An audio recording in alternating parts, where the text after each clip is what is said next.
al programa? A ver, ¿quién contesta? ¿Quién Sí, señora. contesta? Sí, doctora, sí, señora. Ay, gracias, porque creo que todos están debajo de la cobija. A ver, Eri, Eric Sánchez de los Reyes.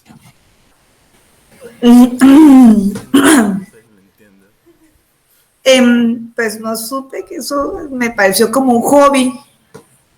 ¿Cómo es que se llaman los que trabajaban en El Anillo, la película del Anillo? Los Hobbits.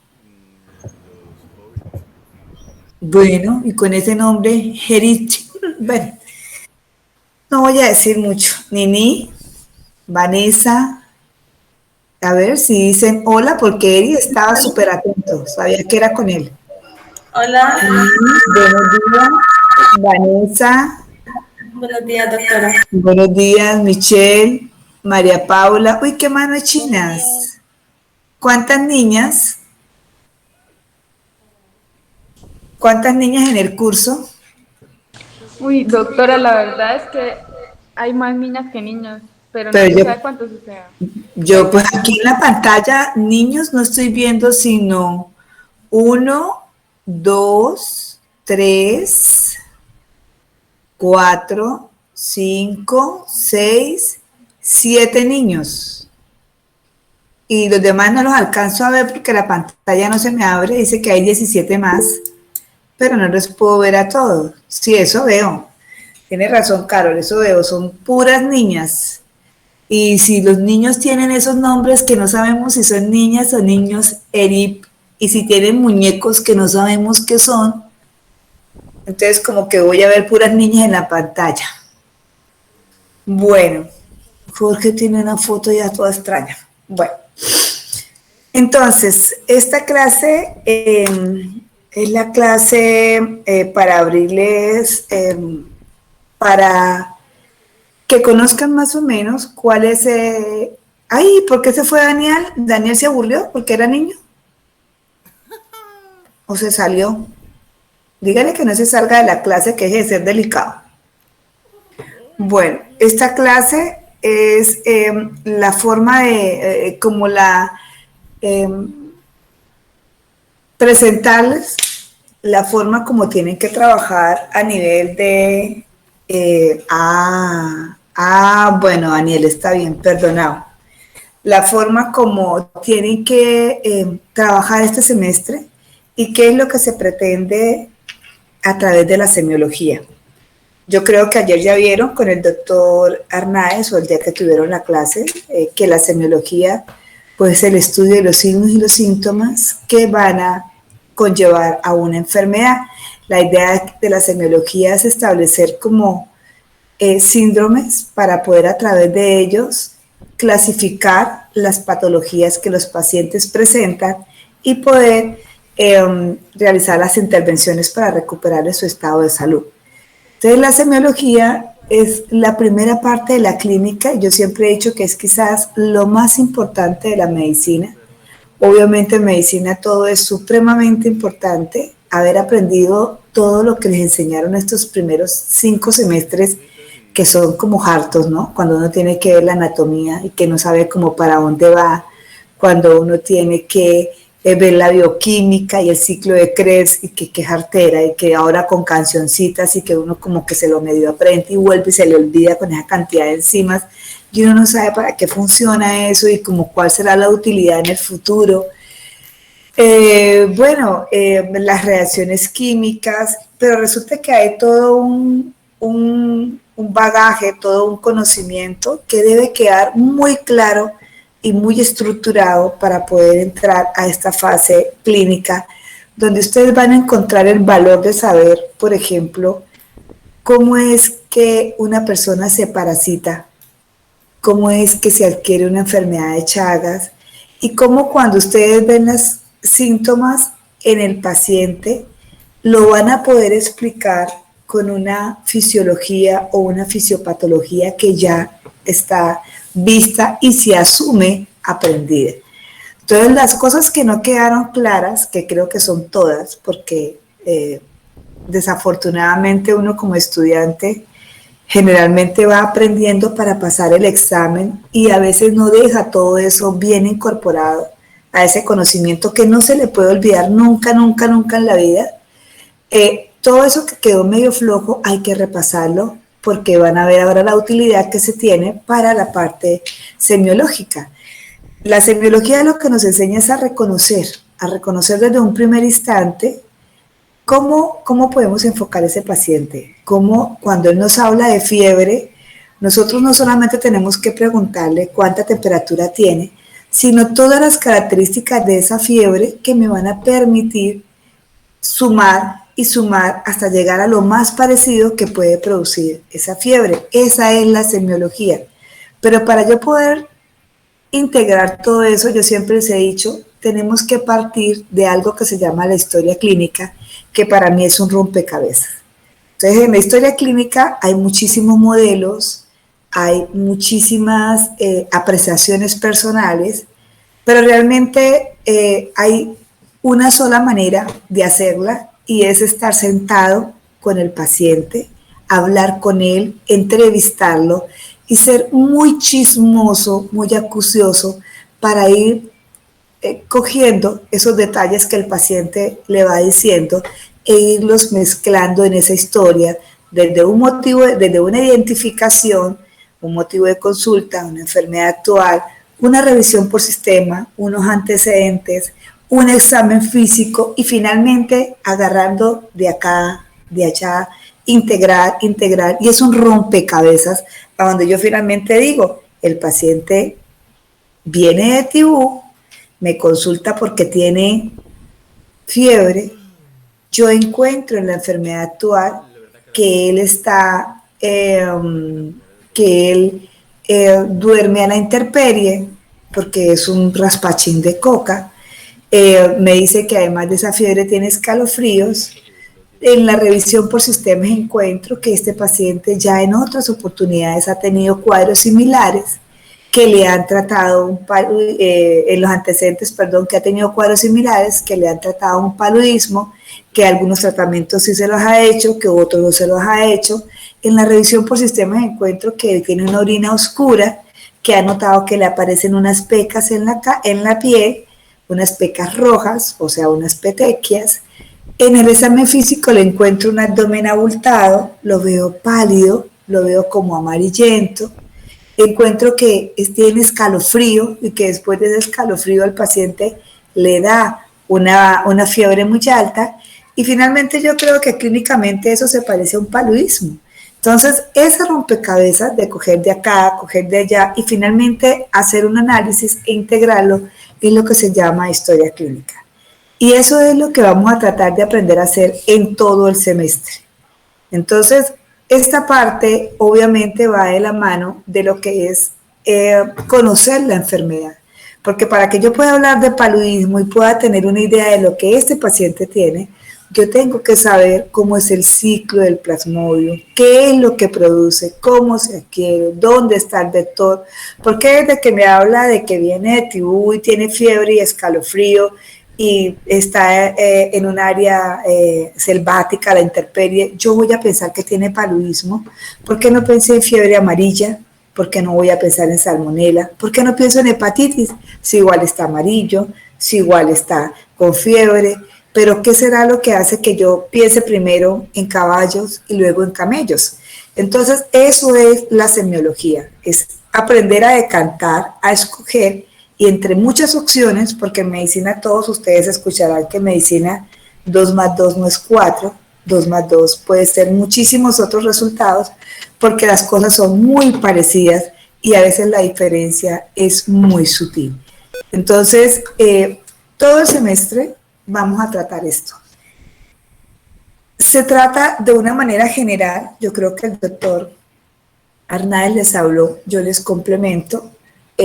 Lo que hacemos al principio es dar como el grueso, el aspecto grande, para que ustedes puedan entrar a manejar estos formatos de historia clínica que también se los compartimos para que todos manejemos más o menos el mismo formato de historia clínica. Y a través de todas las prácticas virtuales cosa que me decepciona y quisiera que este semestre hubiesen podido volver a la práctica de alguna manera, de a 2 estudiantes por día, no sé, 2 hoy, 2 mañana, para poder ir mirando lo que es el paciente y estar realmente en el acercamiento que necesitamos para poder aprender la semiología. Entonces, en esta práctica virtual lo que hacemos es, por sesiones, ir aprendiendo. Entonces, cómo es la enfermedad actual, cómo es el motivo de consulta, y luego cómo va a ser la descripción de cada sistema. Y finalmente profundizamos, porque obviamente la semiología es supremamente extensa. Hay 2 libros que a mí me gustan mucho. En general me gusta mucho Argentes. Todos saben que yo crecí con Argentes, que desde que comencé a dictar las clases de semiología hace ya como 14, 15 años.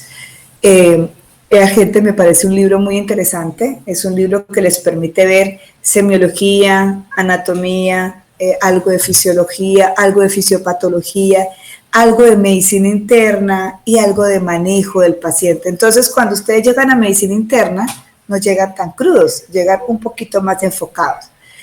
Y la otra es Cediel, que no es mi favorita, pero definitivamente tiene unos capítulos que a mí me gustan y a veces sirve para esta diferenciación, porque suelen hablar, por ejemplo, de dolor abdominal, causas de dolor abdominal, y tiran las 100, 200, 300 causas de dolor abdominal, y entonces uno sabe que un dolor abdominal no siempre es por apendicitis o por gastritis, que un infarto también da un dolor abdominal. Entonces, todas esas cosas, esos 2 libros son buenos, el que quieran estudiar, si quieren estudiarse los 2, fabuloso, fabuloso, pero esos son los libros base de semiología. Y obviamente todo lo que ustedes puedan buscar, porque esta materia les ocupa toda la mañana, la mayor parte del semestre, y eso que dicen que el estudiante es el responsable de su aprendizaje es cierto. Medicina, como ninguna otra carrera, hay un momento en que casi se vuelve autodidacta y que todo lo que uno va y lo que le van enseñando es la forma como uno va a buscar la información, porque desafortunadamente en medicina interna la información cambia todos los días y todos los días hay cantidad de información. O sea que yo hoy estoy desactualizada con respecto a lo que yo sabía hace 3 o 4 años, porque son tantísimos los artículos por día, por semana y por mes, que uno finalmente opta por volverse selectivo y saber de alguna cosa, porque no puede saber ni entender todo lo que se maneja en el mundo científico, y en medicina las cosas cambian constantemente. Entonces voy a compartirles la pantalla. Yo hoy tengo abierta 2 presentaciones. A ver, que esto no quiere funcionar, no sé, se pegó, ya. 2 presentaciones, a ver con cuál me voy a ir, porque esta, creo que voy con esta, pero a ver cómo es el cuento acá. Me voy con ustedes y pongo compartir, ¿no? Con esta flecha, ok. Una ventana, sí, ¿no? Voy bien por ahí, ¿no? ¿Me van guiando niños o se quedaron dormidos otra vez? Sí, profe. Si lo que vas a compartir es de internet, una ventana está bien. No, es de mi computador y de la memoria. No, entonces la pantalla. Esta que dice clase, pero no es esta. ¿Será que no me está mostrando las 12 de presentaciones? ¿Será que cierro una para que me deje ver solamente una o qué? Porque quiero compartirles esta. A ver, vuelvo otra vez. Ahí perdonarán ustedes que yo soy como medio lenteja, ya, para esto de la tecnología, pero ahí voy haciéndolo más o menos bien. Y hoy no está mi hijo, que es el experto en ayudarme, o sea que hoy me tocó solita. ¿Ahí están viendo? No, ahora sí. Sí, sí, señora, ya está cargando. Ay, no me asuste. Es que estaba cargando. Sí, señora, ya se mira bien. Bueno, estás presentando por todos, ok, muy bien, pero y a ver, quiero ver la presentación para que, ya, ¿listo? Listo. Sí, doctora, eso está bien. Ay, pero yo no los veo. Y a mí me parece tenaz verme solamente yo porque estoy viendo la presentación yo y no me estoy viendo en la cámara. Es como si estuviera leyendo. A ver, ¿cómo hago para compartirlo con dos ventanitas? Entonces dejo de compartirlo y me devuelvo. Y me escapo de la presentación y me devuelvo. Tiene que haber otra forma para compartirlo bonito para poderme ver, porque si no yo no lo voy a ver y yo así no puedo. Yo tengo que presentar ahora, a ver, dice, una ventana, por ese lado, ¿verdad? Bueno, vamos a mirar por este lado de una ventana, a ver. Ajá. Sí, porque es que para yo ver la presentación que yo me sé, pues, qué jartera. Pero no veo. A ver.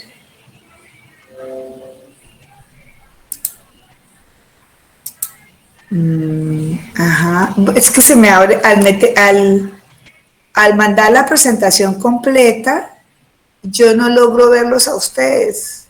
Profe, pues si quieres déjala así porque, o sea, en pequeño, porque igual cuando le das que es para que ella se maximice, y por lo menos yo la sigo mirando como si estuviera en PowerPoint.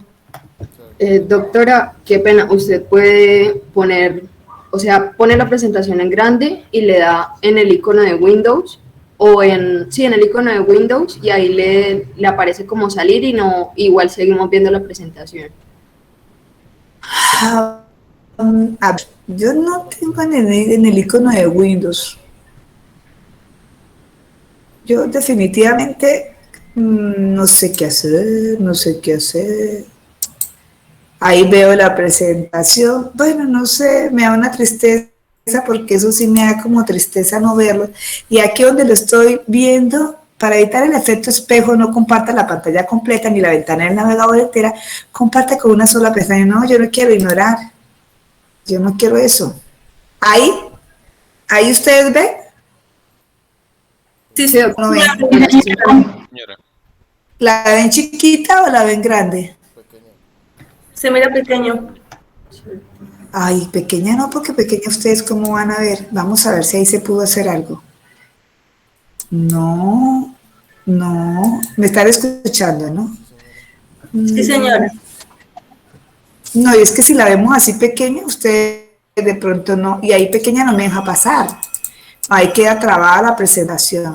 Ay, qué Doctora, mamera, y si intenta abrir la presentación en grande y volver a compartir una vez ya usted se ha salido, o sea, que la deje en grande y luego vuelve a compartir pantalla. A ver, Profe, voy buenos a días. mirar. Es Buenos que días. al compartir tiene que darle compartir pantalla y no ventana. A ver, dejo de compartir y vuelvo a empezar. Bueno, mientras que yo logro aquí manejar porque esta plataforma está diferente a Zoom para compartir. En Zoom se compartía diferente, este Meet es diferente.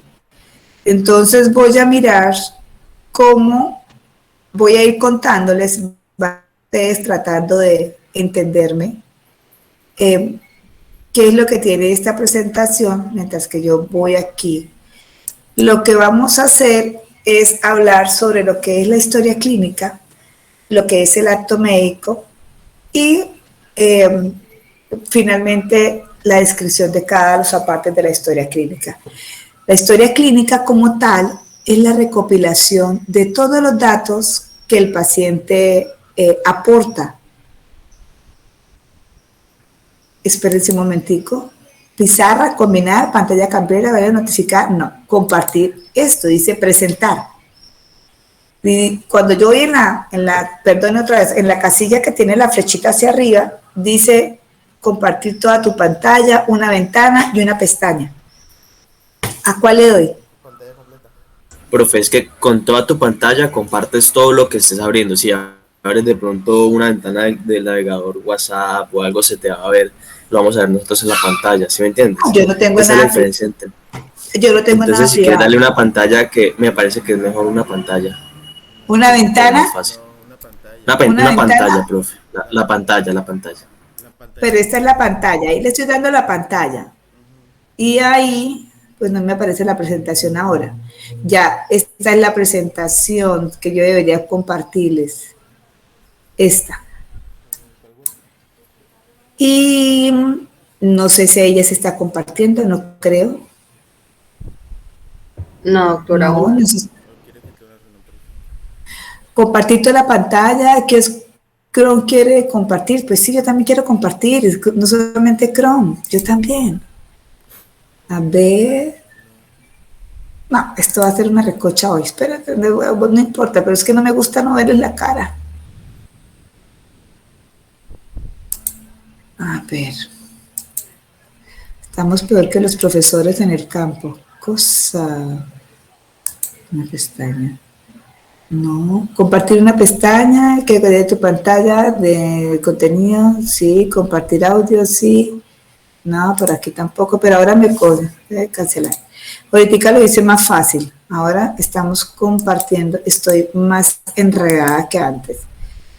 ¿Qué voy a compartir? Una ventana. Compartamos la ventana. Exactamente. Y ahí me salió eso. Compartir la clase. Compartir. Y usted me dice, bueno, vámonos ahí a compartir. Porque ¿qué más hacemos? Cuando los quiera ver, me voy para el otro lado. A ver. Okay. Profe, disculpe, ¿me escucha? Con mis compañeros pues Ahí estábamos hablando ¿sí? con el grupo de SEMIO. ¿Sí? Profe, ¿me escucha? Con mis compañeros estábamos pues hablando por el grupo de SEMIO para que usted Sí, nos viera. Para que usted nos viera, entonces podríamos pasarnos a Zoom. No sé, su merced, ¿qué opina? Y porque nos demoramos ya son las 7, no hemos empezado. Pero no importa, cuando quiera mirarlos, aquí en chiquito me aparecen los 12. Ahí me están viendo la presentación, ¿cierto? Sí, señora. Sí, señora. Bueno, listo. Bueno, entonces echemos por ahí, que es como más fácil y ahí en ese tamaño la ven bien.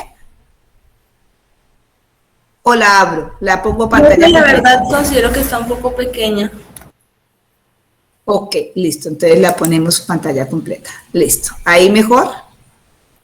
Profe, no se mira pantalla completa, se sigue mirando como si estuviera en PowerPoint. Pero ahí sí está pantalla completa. Y está totalmente completica. Mira. Y ahí está en PowerPoint. Ahí sí es la plataforma. Doctora, lo que pasa es que cuando usted comparte la pantalla normal, pues él comparte chiquitica la pantalla de PowerPoint, pero una vez usted abre la pantalla, eso se vuelve otra pantalla. Entonces, debe salirse por el icono de Windows sin que se cierre la pantalla grande y volver a compartir, pero ya ahí la presentación que usted está poniendo en grande, no sé si me hago entender. Pues para mí está difícil definitivamente. Ahí se las comparto grande y yo no logro irme por el otro icono, por el otro forma como me dice, porque no, la pantalla al abrirse en pantalla completa, yo me quedo sin opciones. Por eso, doctora, usted en un momento deja de compartir pantalla. Luego se va a PowerPoint y le da presentación grande. Cuando esté ahí, le da el icono de Windows y esa la va a sacar de esa pantalla grande. Y ahí vuelve y le da compartir pantalla ahora sí en Meet y selecciona la pantalla grande. Ay, no, ahorita estoy bruta. Ahí había salido, ahorita había salido por momento, doctora. No sé si de pronto usted... Profe, tranquila, empiece así. Sí, porque... Sí, yo creo que van a tener que hacer el deber de verlo, si lo pueden ver. Si la pueden ver. Sí, o no la pueden ver. Vamos a observar, sí, señora.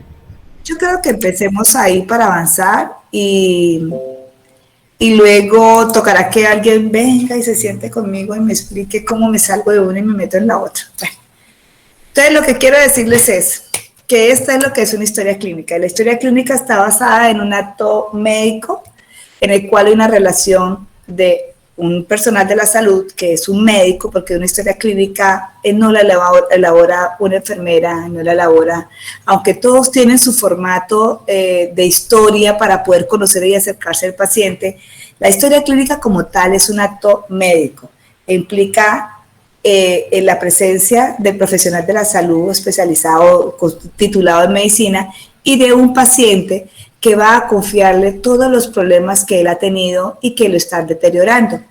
Este acto médico está regido básicamente por lo que es una empatía y una confiabilidad y un respeto en lo que se está haciendo.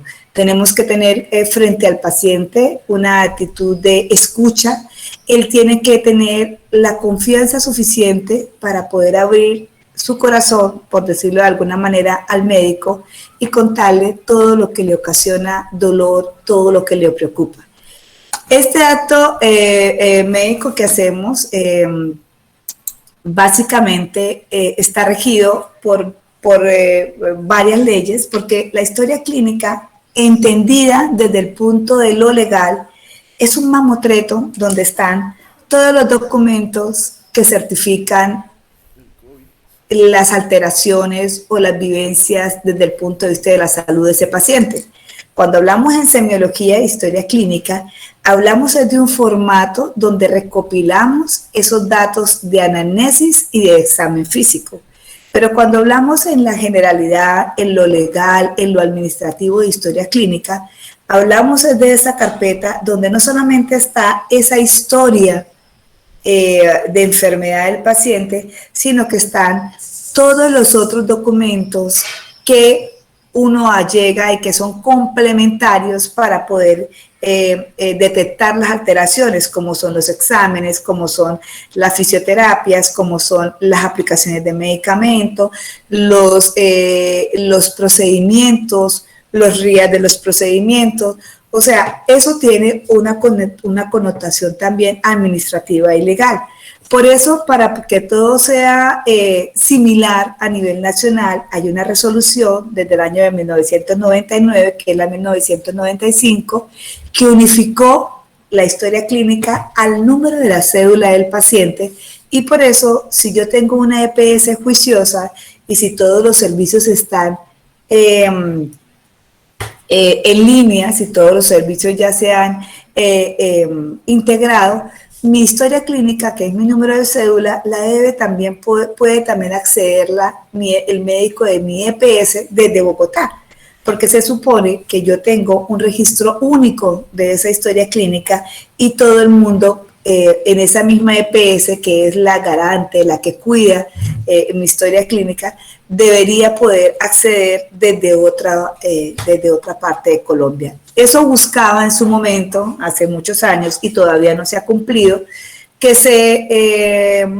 disminuyera ese gasto y volver a empezar con los pacientes, que hace que se dilaten y que se dilaten los procesos, y además que se malgasten los recursos, porque se vuelve a pedir y se vuelve a pedir sobre la base de que yo no conozco qué se hizo en otro lado, pero realmente ahí es una desconfianza al acto médico a lo largo de toda la nación, incluso en la misma ciudad, que hace que el paciente que consulta una vez, por ejemplo, en la Clínica Médica Duarte, a pesar de que tiene la misma EPS MEDIMAS que ve el hospital, por ejemplo, y que yo debería poder acceder con ese número de cédula a esa historia de ese paciente con lo que le hicieron en esa otra entidad, yo no puedo, porque las cosas se mantienen bajo las custodias de los hospitales, y entonces ese paciente llega con un resumen de historia, llega al hospital,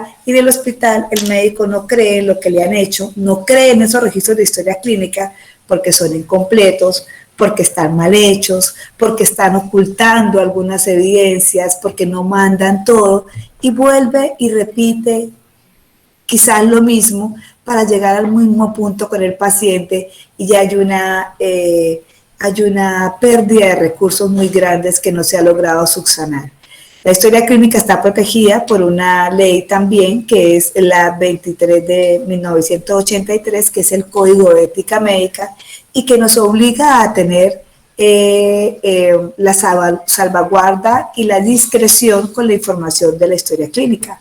A todo el mundo le parece muy fácil llegar y decir, yo quiero ver la historia. Los estudiantes de medicina general de interna y los estudiantes de semiología se ponen muy bravos cuando llegan a los servicios y no les prestamos las historias clínicas. Pero la historia clínica solamente la debe conocer el paciente, el médico tratante, la autoridad legal, para conocer de ella, por ejemplo, cuando se va para un problema médico o jurídico, y la persona que el paciente delegue que puede conocer la historia clínica.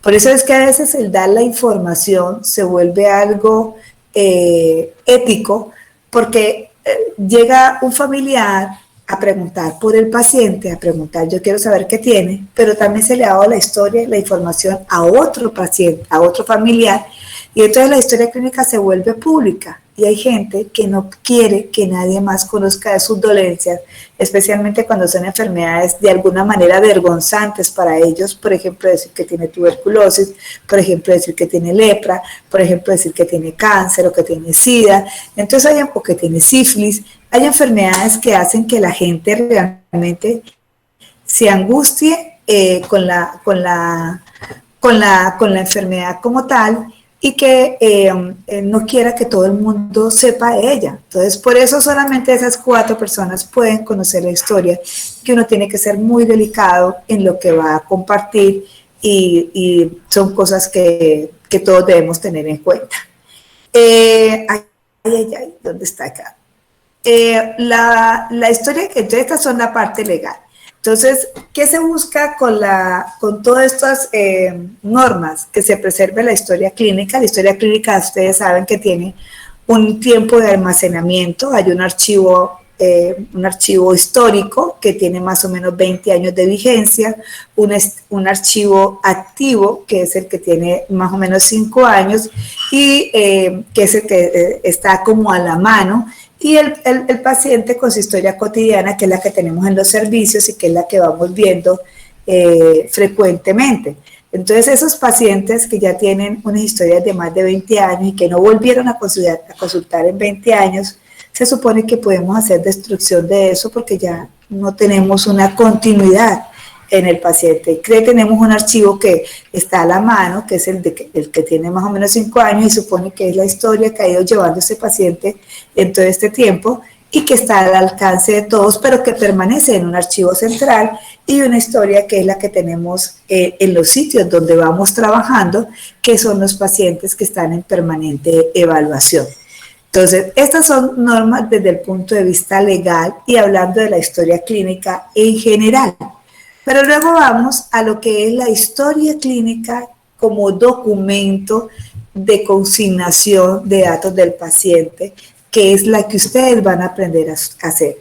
Esta es la historia clínica que consta básicamente de 2 apartados. ¿Cuáles son esos 2 apartados? Esos 2 apartados son la anamnesis y el examen físico, donde la anamnesis es el interrogatorio. En la anamnesis preguntamos y observamos, y en el examen físico observamos y tocamos y exploramos. Entonces son las 2 grandes divisiones de una historia clínica. Esa anamnesis consta de 5 partes. Esa anamnesis consta de una identificación, de un motivo de consulta, de una enfermedad actual, de una revisión por sistema y de unos antecedentes. Y el examen físico, pues es el examen físico general, que yo siempre les he dicho que tiene que empezar de lo general a lo particular, en un orden, idealmente de arriba a abajo y idealmente de afuera adentro, para uno poder tener ese orden y ese esquema mental que le permita siempre abarcar todos los aspectos del paciente.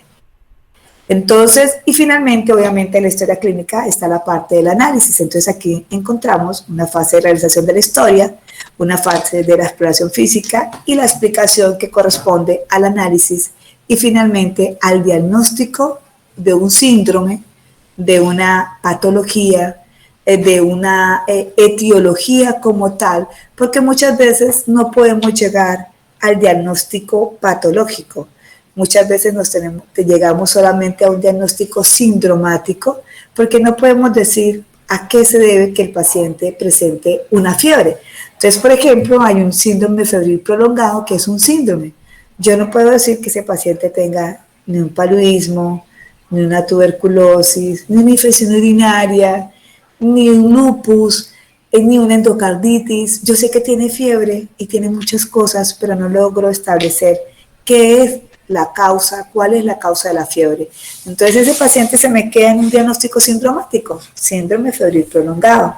O ese paciente que nos llega totalmente edematizado, o sea, en anasarca, porque parte y lo más importante que tenemos que hacer en semiología es aprender a manejar la terminología médica. Entonces no encontramos un paciente hinchado, lo conseguimos en anasarca o edematizado. No conseguimos un paciente amarillo, lo conseguimos ictérico. No conseguimos un paciente enrojecido, sino con rubor. O sea, tenemos que utilizar los términos médicos que necesitamos usar. Es muy común que ustedes me escuchen muchas veces hablar en términos muy coloquiales y en términos hasta cierta manera bruscos o vulgares, y es muy normal que ustedes me escuchen decir que este paciente está destochado, pero ese destochado no lo van a poner ustedes en la historia, eso lo digo yo. Ustedes van a poner que está desorientado, que está en malas condiciones generales, que está hipotenso, que está taquicárdico, que tiene dificultad respiratoria. O sea, una cosa es lo que expresamos y otra cosa es lo que consignamos en una historia clínica para que todo el mundo pueda entender, porque todos compartimos el mismo lenguaje médico. En la historia clínica, para que tengamos una adecuada historia clínica, ¿cómo van a ir siguiendo? ¿Sí pueden seguir las diapositivas? Sí, doctora, sí, señora. Sí, doctora. No se han Estamos viendo bien, profe. ¿No se han dormido? Bueno, vamos a tratar de que no se duerman, aunque uno se duerme. La historia clínica, para poderla hacer, tenemos que dominar varios aspectos, y para esto es muy importante, y me gusta mucho el primer capítulo de CEDIEL, donde vienen las técnicas de la entrevista. Es muy importante que desde un primer momento el paciente se conecte con ustedes, que el paciente sienta que llegó donde el doctor. Para eso hay dos condiciones. Uno, mostrarle al paciente el interés en lo que él me va a comentar, mostrarle que yo estoy ahí y que yo soy la persona que lo va a ayudar. O sea, creerme que yo soy capaz, creerme el cuento. Y dos, tener la presencia del médico, porque olvídense que ustedes van a llegar ante un médico con una presencia de paletero, con una bata toda sucia, todo desgreñado, con el pelo todo brillante, y ustedes le van a ir a decir que tienen prurito vaginal en la noche. O sea, yo no se lo diría, porque yo no sé quién es el que me está atendiendo. Además, ahora todos se ponen una bata encima, y la bata encima puede ser la del paletero, y todos usan uniforme, ¿no? Yo detesto los uniformes, así me toca ponérmelos obligada, porque el de las paletas, el del supermercado, la que le arregla el pelo, el motorizado en la calle, el que echa la gasolina, todos se ponen ahora uniforme y se ponen bata. Entonces, cuando los pacientes, por ejemplo, llegan al hospital, salen una mano de médicos a recogerlo, a recibirlo en una camilla, y son todos los camilleros con bata blanca. Entonces, no es la bata, pero es el aspecto pulcro del médico, el que está sentado, el que va a permitir que yo me abra a esa persona y que le cuente lo que me está pasando. Por eso en medicina partimos también y somos tan estrictos y queremos siempre que el estudiante comience desde chiquito a manejar su porte de médico. Uno es médico desde que dice voy a hacer la carrera. Alguien me decía que ser médico es una casta, y eso es cierto. El médico tiene que conservar su puesto para conservar el respeto y para conservar la admiración de la comunidad. El médico no puede, es que como ahora todos somos tan amigos, entonces se la pasa de fiesta en fiesta y se vuelve el médico de la fiesta, el médico del chat, el médico de la conversación en el pasillo, y pierde total relevancia y total credibilidad. Porque además se cansa el mismo médico de estar en ese cuento, entonces ya ni siquiera analiza lo que está diciendo. Entonces el médico tiene que ser una persona que dé una imagen de autoridad, una imagen de respeto y una confianza para que se genere la empatía, que es lo principal en la relación médico-paciente.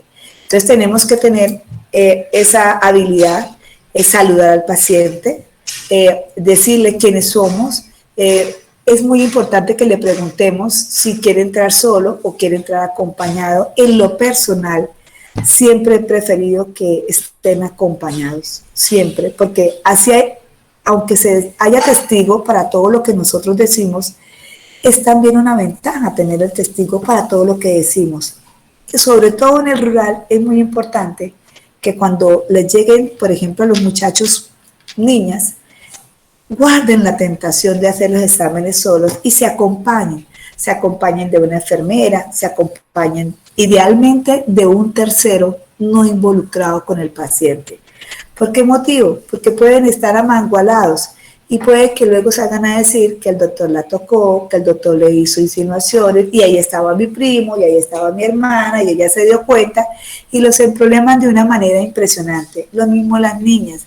No se les olvide el caso de la fisioterapeuta en Cali hace como unos 3 años que la llamaron a una terapia, a una casa de alguien y ella se fue a hacer la terapia y allá la mató el hijo de la señora. Entonces uno tiene que aprender que está en un medio muy difícil y que se debe cuidar. Hay que cuidar la imagen, hay que cuidar el aspecto legal y no es la primera vez si les ha pasado en muchas oportunidades que los acusan de abuso, de pasarse con los pacientes o incluso de tener conductas médicas que hubiesen atentado contra la salud del paciente. Entonces, idealmente estar acompañados. Idealmente, en caso de que haya que desvestir el paciente por un tercero no relacionado con el paciente.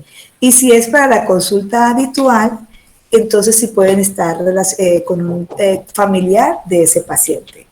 Es importante que haya privacidad, es importante, obviamente eso es algo que se ha perdido. Ustedes entrarán al servicio de urgencia o entrarán al servicio de cualquier clínica y ustedes van a encontrar que todos están en la misma habitación, que hay unas cortinas, perdón, 5 minutos Consuelo, regálenme agua, café, que hay unas cortinas que separan los pacientes, pero ¿qué tanto la cortina va a separar el ruido? Cuando yo le pregunto al paciente y a la paciente cuántos compañeros sexuales ha tenido usted, ¿qué tanto no va a escuchar el de al lado? Si es un paciente que tiene relaciones homosexuales, ¿cómo le pregunto? Delante de todo el mundo. O sea, desafortunadamente la forma como se da en la medicina hace que se haya perdido la privacidad del paciente, hace que todo se vuelva público. Entonces realmente estamos yendo contra las normas éticas y contra el silencio, contra el secreto del acto médico. Entonces por eso la práctica a veces se hace tan difícil y el paciente le cuenta una cosa al estudiante, le cuenta otra cosa al médico, al especialista, y si va a otro le cuenta a otro, porque es que él no consigue el momento adecuado para decir lo que realmente tiene, porque cuando lo va a decir hay otro, teme que alguien más escuche. Entonces son cosas que hay que tener en cuenta. Lo otro importante es aprender cómo preguntar. Entonces, cómo darle la confianza al paciente para que se abra a mí. Lo que les estoy diciendo, quizás de las cosas más difíciles es abordar lo que es la historia sexual del paciente. Por ejemplo, y uno es imprudente, entonces yo he tenido pacientes ancianas, pues tampoco tan ancianas, como de 65, 70 años, que están con su esposo, que están con su hijo, y uno pregunta, ¿y tiene relaciones? Y está planificando a los 60 y pico años. ¿Y cuántas parejas sexuales tuvo usted? Y está con el esposo. Entonces uno como que debe esperar el momento apropiado para hacer ese tipo de preguntas. Aunque la historia clínica me dice que yo tengo que reunir todos esos datos, yo no siempre puedo reunir todos esos datos en el mismo momento. Entonces tengo que esperar que haya un espacio para poder investigar esa historia. Tengo que hacer preguntas que le permitan al paciente abrirse, porque si yo le voy a preguntar, señor, ¿usted vino porque está enfermo? ¿Qué me va a contestar él? Pues sí, ¿no? Entonces, ¿y usted tiene fiebre? Sí, ¿no? ¿Y usted vino acompañado? ¿No está viendo ahí a mi mujer? O sea, uno tiene que preguntar cosas que hagan que el paciente se abra. Quizás usted le pregunta, buenos días, don Cosito, don Herit, don Herit, ¿cómo le va? Yo soy el doctor, la doctora Claudia Omaña. Cuénteme usted por qué viene, qué le puedo ayudar. Normalmente el paciente le dice a uno que viene porque tiene dengue y ahí comienzo yo a pelear. No me diga que viene porque tenga dengue. Dígame usted por qué vino. Entonces yo me doy cuenta que yo tampoco soy capaz de hacer la pregunta, porque la norma dice que uno no debe ponerle palabras en la boca al paciente. Yo no le puedo decir, usted vino, es que yo quiero que usted me diga si vino porque tiene fiebre, diarrea, vómito. Pero desafortunadamente muchas veces uno tiene que poner esas palabras en la boca del paciente porque ellos no tienen ni idea por qué va. No, señor. Yo no le estoy preguntando a usted qué cree que tiene. Yo lo que quiero saber es usted por qué vino. Pues porque estoy enfermo. Sí, señor, yo sé que usted está enfermo, pero ¿qué es lo que tiene? Pero ya no le dije que lo que tengo es dengue. No, yo no quiero que usted me diga que tiene dengue. Yo lo que quiero es que me diga, ¿usted qué fue lo que le dio fiebre, le dio vómito, qué le dio? No, doctora, yo fui allá a la clínica porque hace como 20 días me pidieron unos exámenes y me dijeron que fuera a llevarlos hoy, y hoy que los llevé pues me dijeron que tenía dengue porque las plaquetas tenían las defensas bajas. Entonces ahí a mí se me cae toda la historia del paciente del dengue. Perdón. Porque resulta que es que desafortunadamente, yo todo el tiempo lo digo, a los médicos las enfermedades se les resumieron a 3. Ahora con el COVID creo que las resumimos a menos. Entonces, paciente que tenga plaquetas bajas tiene dengue. Se les olvidó todo lo demás que cursa con plaquetas bajas. Paciente que tenga tos y fiebre tiene neumonía. Se les olvidó todo lo demás que puede causar lo mismo. Y paciente que tenga dolor en el pecho tiene infarto. Entonces en el hospital la gente llega porque tiene dolor de cabeza, porque se desmayó. Pero el paciente cuando se levantó dijo que, y se puso la mano aquí y el dedo acá, eso sí. Entonces el médico dijo, tiene un infarto. Y el paciente lo que les estaba mostrando es que cuando se cayó, se fracturó el dedo. Entonces les mostraba el dedo. Pero el médico es muy sabio, el médico se tocó el pecho. Entonces uno encuentra que el paciente tiene una trombosis, que tiene una enfermedad cerebrovascular y que tiene pedido y que le hicieron primero unas troponinas. Entonces yo digo, ¿qué tiene que ver las troponinas? No, doctora, es que como tenía la tensión alta y como llegó desmayado y ese cómo hace que usted pida una cantidad de exámenes que no tienen ninguna razón de ser y que dilate la verdadera historia del paciente. Bueno, esas son las partes de las técnicas más o menos, de lo importante de hacer una entrevista y lo que tenemos que tener en el pre. Y comenzamos con... Entonces, yo les hablé y les dije que teníamos más o menos, que tenemos 2 grandes partes, la anamnesis, o sea, el interrogatorio y el examen físico. Comenzamos con esta identificación. Es muy importante que se aprendan estos datos. Cuando yo los pongo en las prácticas a hacer la historia clínica, yo siempre les he dicho, yo no pretendo que se sepan todo, por Dios, yo no me las sé todas tampoco, pero ustedes tienen ahí el formato, están en lo virtual. Entonces yo los pongo a hacer el ejercicio. Bueno, la identificación. Paciente masculino. Pues sí, el nombre, o civil, el grupo sanguíneo, la escolaridad, la procedencia, Le digo, ¿qué les falta? Y no consiguen qué les falta. Y yo les digo, pero hay que aprendérselos de memoria, pero los tienen ahí escritos. Entonces ustedes tienen que ir llenando de acuerdo a lo que está escrito. Aquí me dice que el acompañante, que la aseguradora, que la calidad de la información, y tienen que ir chuleando. Yo nunca les he dicho se tienen que aprender todo en el primer momento. A mí lo que me interesa es que ustedes sepan ir haciendo las cosas para que en el futuro realmente tengan todos los argumentos para poderla hacer y ya lo digan de memoria, porque es que uno no se aprende las cosas la primera vez, ni la segunda, ni la tercera, ni el primer año, ni el segundo. Uno se las va aprendiendo en el ejercicio de todos los días repetir, y todos los días consigue que alguien le enseñe una cosa diferente. Por ejemplo, tengo rato de no manejar el computador, pero como ustedes estaban de vacaciones, pues yo no estaba manejando el computador, hoy no supe entrar. Hace 2 meses sabía hacerlo mejor. Porque es la práctica la que nos va dando los argumentos para aprender a hacer las cosas.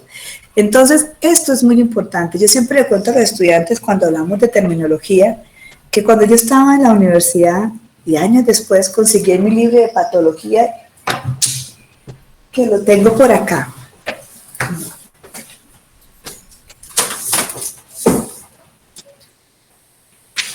Aquí ustedes deben recordar este hermoso libro. El mío está vuelto nada. A ver si lo pueden. ¿Lo ven? ¿Qué libro es? La Robbins, doctora. La Robbins. Ay, sí. Es hermosa. Es hermosa. Yo creo que de los libros que me enamoró a mí en la vida, Robbins Cotrans, ¿no? La patología. Me parecía divino. Y yo le metí ahí papelitos porque yo estudiaba ahí y porque además me dio durísimo. Fue la materia que casi me deja en la universidad, casi no la paso, pero la pasé. Me iba a quitar un año, mi semestre, esto era anualizado. Y años después, cuando la volví a coger para leer algo, porque igual tampoco me la aprendí toda, creo que me aprendí muy bien las fases de la neumonía. Me las sé de memoria y podría decirle la página donde están. Está bonita, ¿no? Bueno, cuando agarré el libro a mirarlo, encontré que había una hojita que decía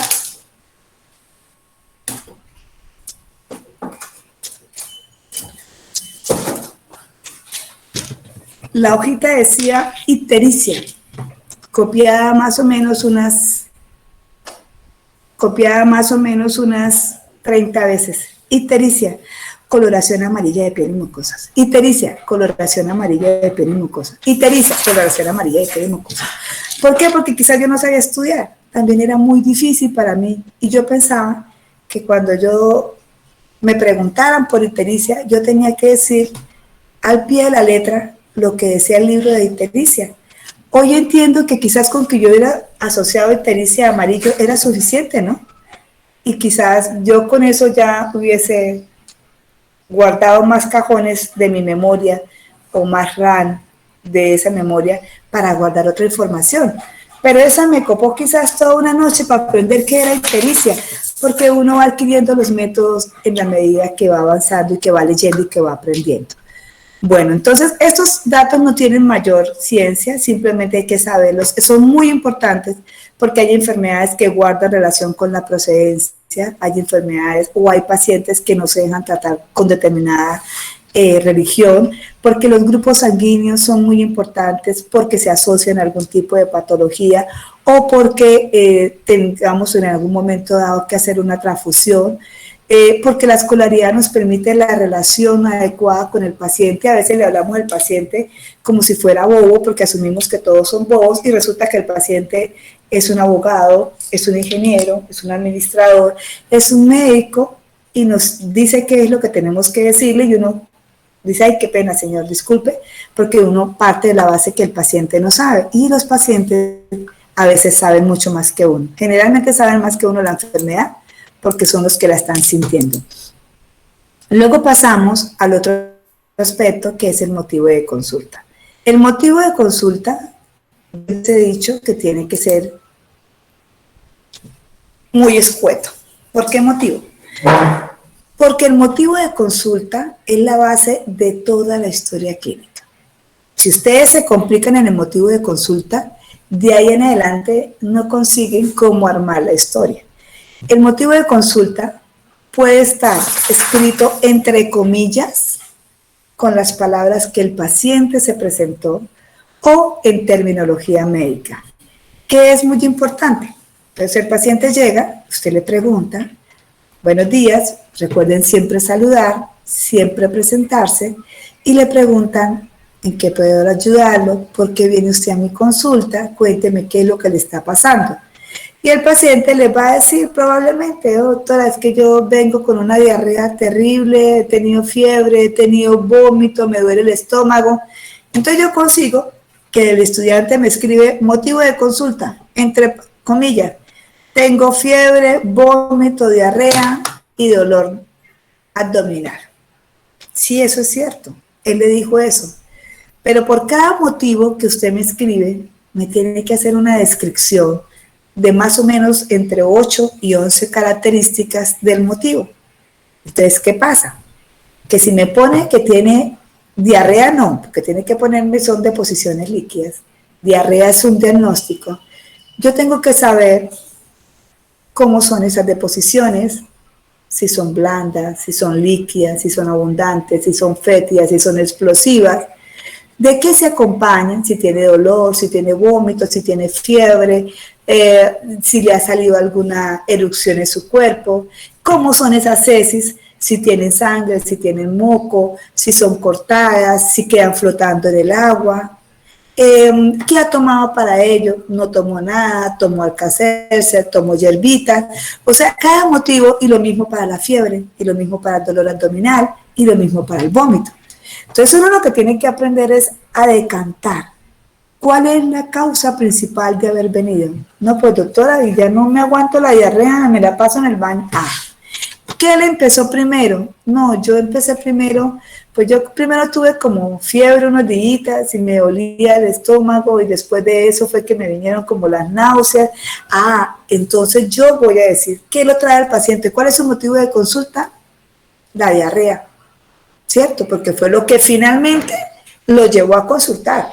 Él no consultó cuando tuvo el dolor, no consultó cuando tuvo la fiebre, no consultó cuando tuvo el vómito, se cansó de estar en el baño limpiándose la cola y de que le ardiera y que eso ya estuviera quemado y que ya tuviera que caminar así como si estuviera montado en caballo. Entonces eso fue lo que había dicho, aguantó la cagadera, así de sencillo. Entonces le tocó de ir a consulta. Ahora intentemos saber por qué fue que finalmente, qué fue lo que lo llevó allá. Entonces esa es la enfermedad actual. Eso es, ¿qué fue lo que hizo que el paciente tuviera esa diarrea tan importante que finalmente lo llevó a consultar? Entonces, con ese motivo de consulta, diarrea, yo comienzo con la siguiente parte, que es la enfermedad actual. Y ahí sí describo en orden cronológica, de manera ordenada, cómo se fueron sucediendo esos síntomas, cómo se acompañaron, qué hizo él para tratarlo y finalmente no pudo más y llegó a consultar. Entonces es muy importante que eso a ustedes les quede muy claro y que lo vayan trabajando como lo van a ir trabajando a lo largo de todo el semestre. Esta es la siguiente parte. Obviamente hoy la clase es un brochazo, ahí perdonen el brochazo, pero no es una clase detallada de cada cosa, eso lo tenemos que ir... ¿Mi pantalla completa? No sé, me está apareciendo ahí otra cosa. Bueno, entonces luego viene lo que es la enfermedad actual. Entonces esa enfermedad actual es lo que les estoy diciendo, es ese orden cronológico de esta enfermedad. Cuando yo les doy aquí un ejemplo, la idea es que ustedes lo repliquen si es para dolor, si es para fiebre. Los motivos de consulta generalmente son los mismos. El paciente va porque tiene fiebre, va porque tiene vómito, va porque tiene dolor, va porque tiene diarrea, va porque se cayó. Pero si ustedes ven, esos son los síntomas en general, los síntomas los síntomas frecuentes. Pues tiene mareo, entonces uno tiene que mirar cuáles son las causas de esos síntomas. A veces viene porque está amarillo. Bueno, esos son otros motivos. Por eso en Agentes hay los primeros temas del Agentes son los motivos de consulta más común. Y ellos hablan de fiebre, ellos hablan de dolor, de cianosis, de ictericia, porque son lo más común por el que el paciente va. Sí, puede que no sea un dolor de abdomen, es un dolor. Vengo por un infarto. ¿Y qué es un infarto? Un dolor. Entonces, da porque tiene una colecistitis. ¿Y qué es una colecistitis primero? Un dolor. Entonces, por eso es importante aprender las características del dolor y las características de todos los síntomas para poder llegar a ese diagnóstico. Entonces, ¿qué dice la enfermedad actual? Y eso es lo que ustedes tienen que aprenderse muy bien. Es un relato claro, conciso, cronológico de la queja principal del paciente y otros síntomas añadidos por los cuales el paciente busca la atención, empezando desde la última vez que se sintió bien. Aquí hay una cosa muy importante y es cuando se habla de esos síntomas que no están dentro de la enfermedad, pero que es muy importante que yo sepa que no tiene. Por ejemplo, entonces el paciente va porque tiene ahogo, ese es la otro síntoma, la disnea. Entonces yo puedo poner que el paciente va porque tiene ahogo, entre comillas, o porque tiene disnea, porque esa es la terminología médica. Dentro de la disnea, ¿qué causa disnea? Causa disnea tener un trastorno metabólico, entonces el paciente que tiene una diabetes y está en una cetocidosis está con una disnea. Causa disnea el paciente que tiene una enfermedad cardiovascular, que tiene un infarto, que tiene una falla cardíaca. Tiene disnea el paciente que tiene un EPOC exacerbado, que tiene un asma, que tiene una bronquitis. El paciente que tiene una neumonía también tiene disnea. El paciente que se ha fracturado el tórax también tiene disnea. El niño que se ha pasado una moneda también tiene disnea. Entonces yo tengo que ponerle los adornos a esa disnea para decir qué es. Pero hay síntomas que él no me va a referir. Entonces yo digo, el paciente asiste porque tiene un cuadro clínico de 15 días de evolución que inicia con disnea de grandes esfuerzos, es decir, se cansa cuando camina al supermercado que le queda a 10 cuadras, disnea de grandes esfuerzos, que posteriormente pasa a disnea de medianos y pequeños esfuerzos, acompañándose de edema de miembros inferiores, oliguria y ortopnea. Refiere que en los últimos 5 días ha presentado expectoración rosada, sobre todo en horas de la noche, que le obligan a levantarse de la cama ahogado y con tos hemotoica. Ajá. Entonces digo, uy, pero si tiene expectoración rosada, entonces este señor será que también puede tener una tuberculosis. ¿Qué tengo que preguntarle? ¿Usted ha tenido fiebre? No. Entonces el paciente no refiere haber presentado fiebre. Porque aunque esa fiebre la puedo describir también dentro de la revisión por sistemas, que es cuando yo pregunto órgano por órgano los síntomas asociados a él, también es cierto que en este momento de la enfermedad actual yo necesito saber si es solamente una falla cardíaca o si este señor tuvo otra patología, otra comorbilidad que le hubiera podido exacerbar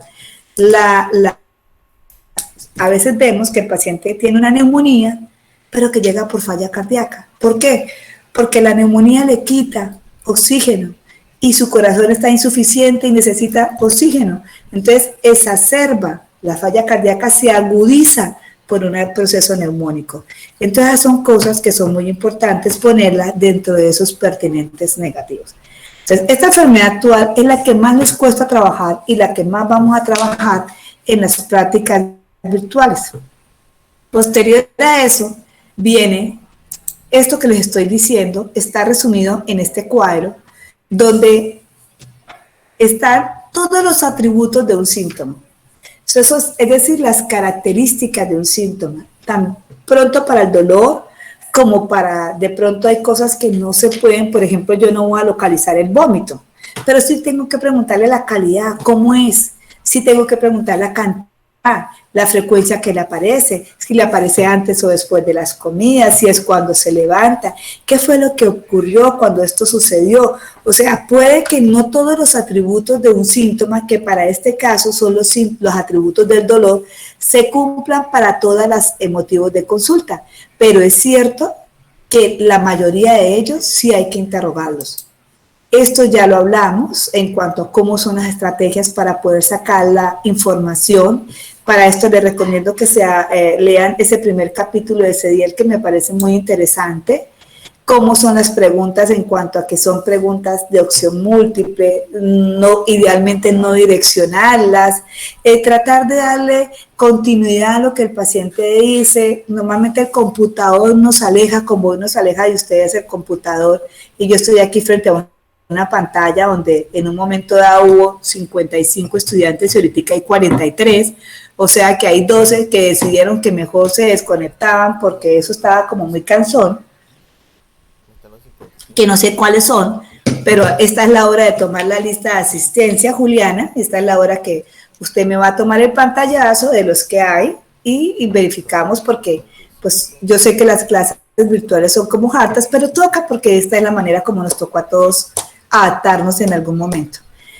Entonces, es importante, así como le damos pie al paciente para que hable, también tener un momento en que le digamos, tranquilo, devuélvase ahí, porque si no el paciente nos lleva por un mundo de sueños, un mundo de fantasía, y llegamos a Macondo y nunca sabemos qué es lo que tiene el paciente, porque el tipo se nos dilató y nosotros no pudimos enfocar la consulta. Entonces tenemos que estar muy pendiente de ese interrogatorio para no dejarlo ir hacia donde el paciente lo quiere llevar, sino hacia donde hay que llevar un interrogatorio. Esta es otra diapositiva de esos síntomas que les estoy hablando del dolor. Yo creo que tengo un folleto sobre cómo se va construyendo una historia clínica que es diferente a la historia clínica que ustedes tienen, y es como un taller que lo hizo un profesional de Chile, y a mí me pareció muy interesante. Voy a ver si lo consigo para dárselos. Habitualmente lo consigo y se lo voy pasando a los estudiantes. Bueno, después de esa enfermedad actual, vamos a lo que es una exploración funcional. Esa exploración funcional es lo mismo que la revisión por sistemas. ¿Y qué pretende? La exploración funcional pretende conseguir todos esos síntomas que el paciente no nos contó que había. Es decir, esas otras minucias. Entonces el paciente va porque sí, tiene diarrea, porque lo más importante para él es la diarrea. Le alcanzamos a preguntar y podemos conocer las características de esa diarrea. Entonces nos habla de que es mucosa, o no que sea mucosa, nos dice que es una diarrea acuosa, que es una diarrea que ve residuos en el agua, que come y de una vez va para el baño, que le duele mucho el estómago, que tiene un dolor abdominal terrible, que cada vez que come es un dolor en el epigastrio y luego se le va para el mesogastrio y sale corriendo y que es explosiva. Pero el paciente nos dice que tiene con esa diarrea como 2 meses, pero el paciente no nos dijo y nosotros nos preguntamos qué pasó con el peso. Entonces, esa revisión funcional hace que yo en el momento en que voy mirando lo metabólico o que miro la parte general le pregunte, ¿ha perdido peso o no ha perdido peso? Y si el paciente no sabe cómo hacemos, le preguntamos por la talla de la ropa, cómo le queda la ropa. No se haya dado cuenta que está pálido, entonces le preguntamos también si se ha notado pálido, o puede que no se haya dado cuenta, o no lo considere importante contarnos que tiene unas manchas que les están apareciendo en la piel. Entonces, en ese momento de la revisión funcional, donde yo pregunto órgano por órgano, como acá, donde preguntamos si ha cambiado el peso, si tiene debilidad, si hay fatiga, luego miramos la piel, si en la piel ha notado un cambio de color, si las uñas se le están cayendo, o se le están abriendo, o se le manchan, si ha tenido algunos, si escucha ruidos extraños, si ve lucecitas, si tiene secreciones en los ojos, si habla por la nariz, si siente que le baja un líquido claro por las fosas nasales, si le arde la garganta, si tiene dificultad para tragar. O sea, son todas esas cantidades de síntomas, cómo está el apetito, si le arde, porque yo le voy a decir al paciente que si tiene pirosis, yo le voy a preguntar si le arde la boca del estómago. Hay una manera coloquial de hablarle al paciente y hay otra manera como yo lo voy a pasar a la historia. Entonces yo le pregunto yo he estado peleando últimamente con los médicos porque los pacientes por COVID consultan muchas veces porque tienen pérdida del olfato, porque tienen pérdida del gusto. Listo, yo le pregunto así al paciente, pero cuando yo escribo en la historia, yo refiere anosmia, que es la pérdida del olfato, y difiere a geusia, que es la pérdida del gusto, o disgumia, ¿no? Yo tengo que ponerlo en los términos médicos, pero lo que yo he visto es que los médicos me están confundiendo motivo de consulta con enfermedad actual, y en la enfermedad actual me están poniendo que tiene dificultad para respirar. ¿Cómo que tiene dificultad para respirar? ¿Será que tiene disnea? Entonces, se han vuelto totalmente pacientes, han cambiado ese lenguaje médico y me lo han vuelto todo un lenguaje coloquial, y eso es lo que están colocando en las historias clínicas. Entonces yo no hago sino corregir eso. Una cosa es la forma como yo le pregunto, y le pregunto al paciente: usted orina muchas veces, le arde para orinar, orina mucho en la noche, pero cuando yo paso a mi revisión por sistema, yo coloco nituria, polaquiuria, disuria, porque ese es el nombre médico para esa alteración que presenta el paciente. Y así con todos los otros sistemas, el neurológico, el musculoesquelético, con todo. Está en cada uno de los órganos yo encuentro que puede haber alteraciones o que no tiene nada. Entonces no me refiere nada en sus piernitas, no me dice que tiene venas, no me dice que le duelen las piernas en la noche, no me habla de que tenga problemas de sangrado, sus menstruaciones son normales. Después de ese tercer ítem, de ese cuarto, ¿no? Porque ya vimos identificación, motivo de consulta, enfermedad actual, revisión por sistemas, pasamos a lo que son los antecedentes. Y los antecedentes lo que me permiten es ver cómo ha sido la calidad de vida de ese paciente a lo largo de sus años y qué otras enfermedades yo pudiera sospechar según su historia familiar. Por ejemplo, el paciente viene por fiebre y tos. Para mí sería importante saber si en la familia hay más gente con esos síntomas, si en la familia ha habido personas con tuberculosis o si, por ejemplo, ha habido pacientes con cáncer pulmonar. O sea, yo tengo que mirar, hay enfermedades que son importantes dentro de los antecedentes. De pronto hay alguien que me pone entre los antecedentes que el hermano sufrió un trauma craneoencefálico en un accidente automovilístico. Ajá. ¿Y para qué me sirve que el hermano hubiera sufrido un trauma craneoencefálico? Eso es hereditario, eso es contagioso, eso es por hacinamiento. O sea, no hay correlación. Entonces exactamente, no tienen nada que ver. Los antecedentes,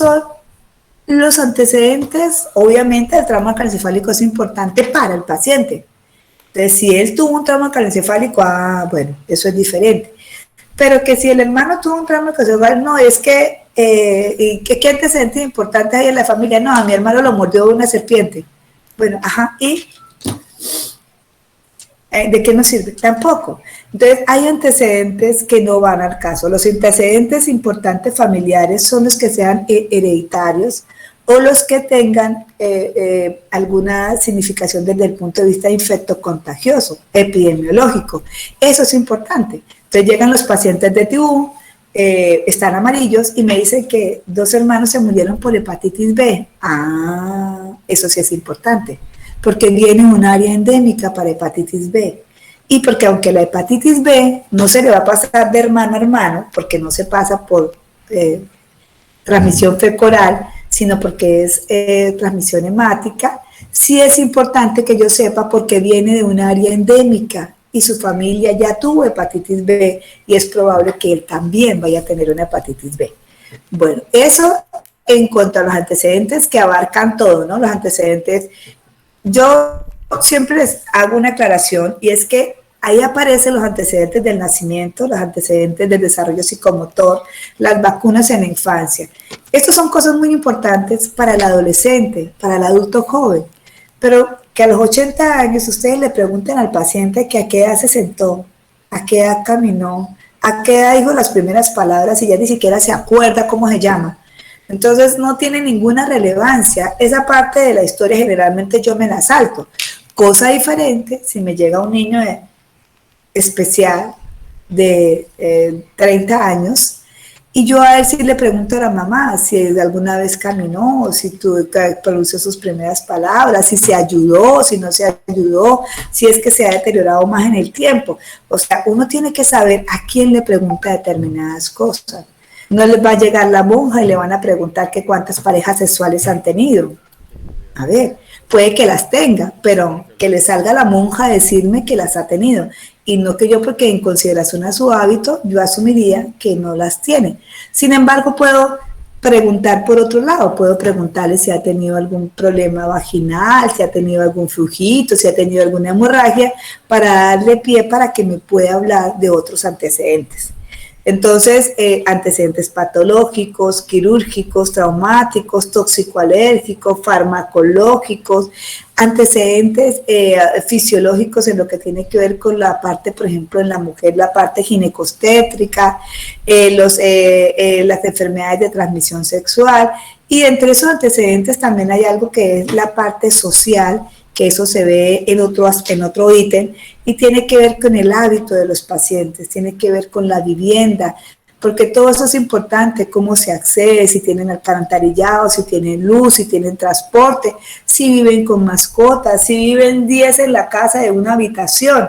Entonces son todos esos aspectos que también son importantes para el estado de salud de un paciente. Después de estos antecedentes, entonces pasamos a lo que es la exploración física.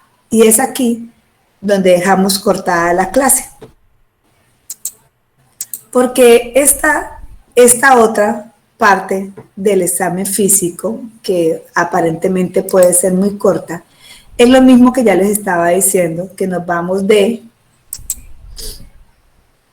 lo general a lo particular, de lo exterior a lo interior y de arriba a abajo. Y comenzamos con una parte general del examen, que es lo que primero hacemos, que es lo que yo hago con ustedes cuando los saludo acá. Miro la pantalla, miro las caras, las fotos, miro las actitudes y los analizo. Entonces es lo mismo que ustedes hacen cuando ven un paciente. Yo no sé si les... ¿Ahí están viendo esta pantalla? Estamos viendo la pantalla de PowerPoint, doctora. Pero están viendo esta otra que dice método de exploración físico marcha. No, no, señora. No, pero de pronto es porque va... Porque Nini y Salomé tienen la misma. De pronto Es porque ya estoy transmitiendo la otra. las diapositivas. Bueno, listo. Bueno, no importa. Es que esta es otra que tengo ahí al lado que no sé cómo la voy a integrar, porque es una presentación donde muestran lo importante, porque yo briego mucho para que me entiendan en este examen físico, en lo que es esa exploración inicial, yo siempre impresión general, porque aquí se mezclan muchas cosas, pero en la otra presentación voy a ver si logro salirme de esta. Ay, se me acabó el tiempo. Me van a felicitar hoy por llegar tarde al trabajo. Y yo voy a estar tan feliz, tan feliz. Esta, vamos a ver si me deja ver la otra presentación. Y les muestro qué es lo que quiero mostrarles. Ok. Pero no me coge, no logro que me coja esta ahorita. Ay, ay. ¿Sí la cogió? Aún no se está proyectando. ¿Sí la pueden ver? ¿Esta la pueden ver? No, aún no se está proyectando ninguna, doctora. Uy, qué desespero, qué desespero. Y pareciera, ¿no? Yo la veo aquí como si estuviera compartiéndola. Para la próxima, por favor, Julianita. Sí, yo le doy en la flecha, en el icono, ahí le doy, en la flecha. Julianita me da favor y me manda por otra